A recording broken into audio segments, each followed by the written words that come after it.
মঞ্জিরা, ভোটের রেজাল্ট বেরিয়েছে, 1 মাস পার হয়ে গেছে, কিন্তু 2 বিধায়ক কবে শপথ নেবে? এই শপথ জটিলতা, যে জটটা তৈরি হয়েছে সেটা কবে কাটবে, এটা এখন অধীর আগ্রহে বোধহয় গোটা রাজ্য দেখতে চাইছে যে আলটিমেটলি এই 2জন বিধায়ক কবে শপথ নেবেন। কারণ কাজ শুরু হবে এই শপথ নেওয়ার পরই। কিছু অফিসিয়াল কাজ থাকে যেখানে সই সাবুত করার পরই কাজ শুরু করতে পারেন তারা। 1 মাস হয়ে গেছে, আর কবে? একেবারে, এবং 2 বিধায়কের এই শপথ জটিলতা আজ কি কাটবে এরকম একটা সম্ভাবনা তৈরি হচ্ছে। যদিও শপথ জটের আবহে বৈঠক বিজনেস অ্যাডভাইজারি কমিটি, ডেপুটি স্পিকারকেই শপথ পাঠ করানোর দায়িত্ব রাজ্যপালের। কিন্তু এই বৈঠক থেকে সত্যি কি জটিলতা কাটবে এবং শপথ নিতে পারবেন এই 2 বিধায়ক? প্রদীপ্ত কান্তি ঘোষ আমাদের সঙ্গে রয়েছেন, কথা বলবো তার সঙ্গে। প্রদীপ্ত,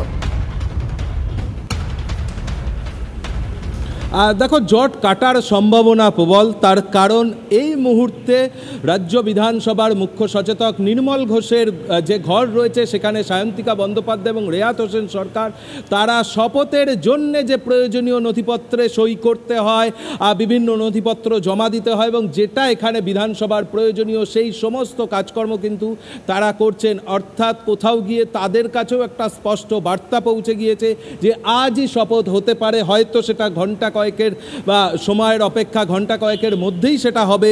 এই মুহূর্তে বৈঠক চলছে বিজনেস অ্যাডভাইজারি কমিটি, যেমনটি তুমি বললে, এবং সেই বৈঠকের পর আনুষ্ঠানিকভাবে এই বিষয়ে সিদ্ধান্ত ঘোষণা করা হবে বিধানসভা কর্তৃপক্ষের তরফে।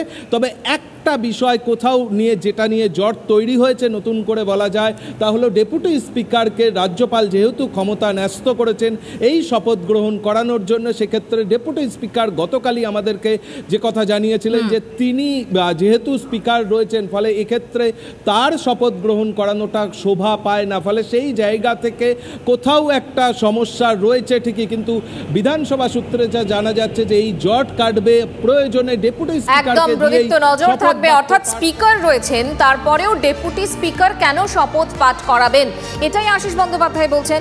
সেক্ষেত্রে স্পিকার বিমান বন্দ্যোপাধ্যায় তার বক্তব্য আপনাদের শোনাবো, এবং যারা এখনো পর্যন্ত শপথ নিতেই পারলেন না, অর্থাৎ 2 জয়ী বিধায়ক সায়ন্তিকা বন্দ্যোপাধ্যায় আর রেয়াত হোসেন সরকার, তাদেরই বাকি বক্তব্য শুনুন ব্যাক টু ব্যাক।